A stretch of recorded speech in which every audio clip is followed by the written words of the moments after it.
अगर राजनीति आप करना चाहते हैं तो सबसे पहले आपके अंदर विनम्रता होना चाहिए।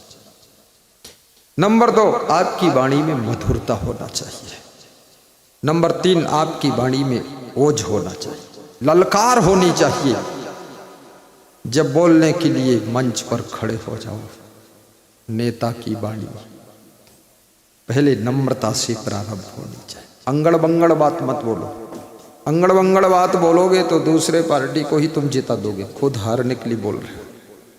थोड़ा बात संभल कर बोलो, क्योंकि शब्दों में बहुत बड़ी शक्ति होती है। शब्द संभारे बोलिए, शब्द के हाथ न पाओ।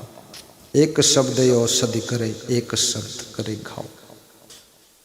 नदी मत बनो, मनमानी इधर बह रहे उधर बह रहे, गांव उजड़ रहे। नहर बनो, नहर जो है जिधर ले जाओ उधर चली जाती है। नेता जब नहर बन जाता है, कैनाल बन जाता है, जिधर जनता चाहती मंदिर चलो तो मंदिर चला जाता है, और जनता चाहती सत्संग में चलो सत्संग में आ जाता है, और जनता चाहती दंडवत करो तो दंडवत कर लेता है, जनता चाहती सड़क बनाओ तो सड़क बना देता है, और जनता चाहती है झुक तो नेता गया झुक।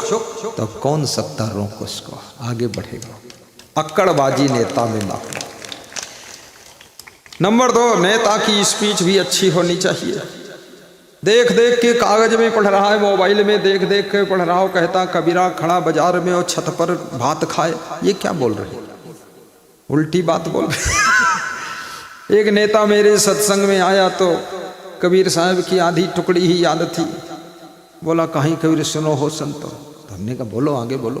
बोले तुम्हारी तरफ देख रहा हूं, बता दो, मालूम कुछ नहीं। के भंडार बनो, बकवास से काम नहीं चलेगा, थोड़ा ज्ञान की भी जरूरत है। कम से कम 30-40 श्लोक याद करो, कम से कम 30-40 चौपाइयाँ रामायण की याद करो, और कम से कम 10-5 भजन भी याद करो, और कम से कम कबीर के दोहे भी 10-20 याद करो, और कम से कम नीति शास्त्र के श्लोक भी 2-4 याद करो, और कम से कम थोड़ा बहुत कविता बनाना भी सीखो। जहाँ देखो लोग जहाँ के हैं उसी तरह का गीत बनाकर गा दो, लोग खुश हो जाएंगे। थोड़ा वाणी ऐसे गाना भी सीखो, और साथ साथ में ये भी याद रखना, वाणी जो बोलो उसका अनुपालन भी करो। ऐसा नहीं खाली वाणी ही वाणी है, वाणी का कार्य भी करना है। क्योंकि जनता अब जागृत हो चुकी है, सब मोबाइल में देखते रहते हैं, न्यूज सुनते रहते हैं, समझते रहते हैं कौन क्या कर रहा, कहाँ क्या हो रहा। तो सब महिलाएं जागृत हैं। ऐसी हालत हो गई है कि पति दूसरी पार्टी को वोट दे रहा है, पत्नी तीसरी पार्टी को वोट दे रही है, बहू पहली वाली पार्टी में लगा रही है। घर ही में 7 पार्टी घुसी पड़ी है।